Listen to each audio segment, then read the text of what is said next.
ওম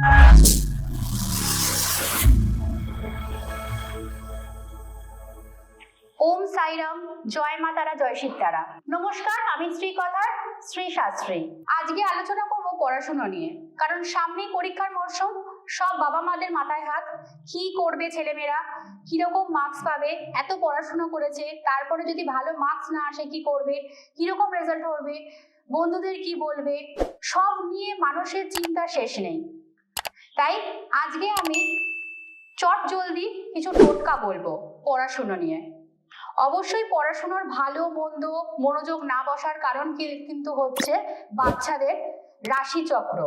কার কোন গ্রহ কোন রাশিতে আছে, কি প্রভাব ফেলছে, তার জন্য তো অবশ্যই জ্যোতিষের পরামর্শ নিতে হবেই। কিন্তু যেহেতু পরীক্ষা সামনে আর বেশি দিন বাকি নেই, তাই চট জলদি কিছু টোটকা আমি বলছি। ফার্স্ট, সন্তানের রাশি বা লগ্ন অনুযায়ী যেটা তার রং সুইটেবল, সেই রঙের পর্দা বাচ্চার পড়াশোনার ঘরে লাগাতে হবে, বা তার যে পড়ার টেবিল, সেই পড়ার টেবিল সেই রঙের হলে ভালো হয়। বাচ্চারা যখন শোবে তখন মাথা থাকবে পূর্ব দিকে, পড়ার টেবিল থাকবে বিছানার থেকে উত্তর দিকে।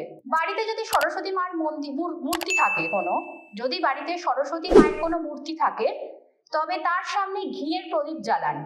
নিত্য সকালবেলা মা সরস্বতীর সামনে ওই মন্ত্র পাঠ করান, এতে কিন্তু ভীষণ কাজ দেবে। পরীক্ষার দিন সকালবেলা হলুদ ও চন্দন একসাথে বাচ্চার কপালে হালকাভাবে একটা ফোঁটা দিয়ে দিন, এতে অবশ্যই কার্যকরী ফল পাবে। করেই দেখুন। নমস্কার।